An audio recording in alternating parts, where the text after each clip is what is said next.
Football ലോകകപ്പ് വന്നാൽ മലപ്പുറത്ത് എന്തെങ്കിലുമൊക്കെ പ്രത്യേകതകളും ഉണ്ടാകും.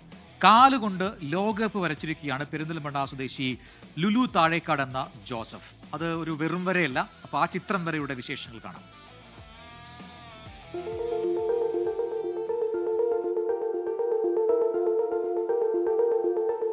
രണ്ടര മണിക്കൂർ കൊണ്ടാണ് ചിത്രം പൂർത്തിയാക്കിയത്. ചിത്രകാരനായ ലുലു ആദ്യമായിട്ടാണ് കാലുകൊണ്ട് വരയ്ക്കുന്നത്.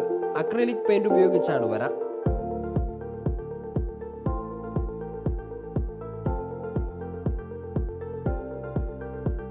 കാൽപന്ത് കളിയുടെ ലോകകപ്പായതിനാലാണ് കാലുകൊണ്ട് വരച്ചതെന്ന് ലുലു. വേൾഡ് കപ്പിന്റെ ഭാഗമായിട്ട് കാൽപന്ത് കളിയുടെ ലോകകപ്പല്ലേ, അപ്പോൾ കാലുകൊണ്ട് വരച്ച് ഫുട്ബോൾ പ്രേമികൾക്ക് സമർപ്പിക്കാമെന്ന് കരുതി. ഇതൊരു 2-2.5 മണിക്കൂർ ഏകദേശം എടുത്തുള്ളൂ. കുറച്ച് ടാസ്ക് ആയിരുന്നു. കാലിന് വേദനയൊക്കെ ഉണ്ടായിരുന്നു. അതില്ലാതെ അങ്ങനെ ചെയ്തിട്ട് പിന്നെ പെയിന്റ് മിക്സ് ചെയ്യുന്നതടക്കം കാലുകൊണ്ട് തന്നെയായിരുന്നു. കയ്യിൽ ബ്രഷ് കാലിൽ വെക്കാൻ മാത്രമേ കൈ ഉപയോഗിച്ചിട്ടുള്ളൂ. അല്ലാതെ പെയിന്റ് മിക്സ് ചെയ്യാനും വരയ്ക്കാനും മുഴുവനായിട്ടും കാല് തന്നെയാണ് ഉപയോഗിച്ചത്.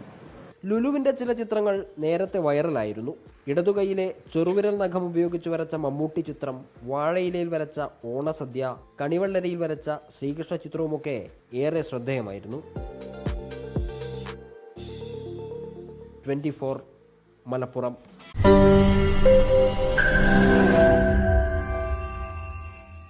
ലോകത്തെവിടെയായാലും ഏത് സമയത്തും 24 വാർത്തകളും ഓഗ്മെന്റഡ് റിയാലിറ്റി പാക്കേജുകളും എക്സ്പ്ലെയിനറുകളും വിശദമായി കാണാൻ ഞങ്ങളുടെ യൂട്യൂബ് ചാനൽ നിങ്ങൾക്ക് സബ്സ്ക്രൈബ് ചെയ്യാം.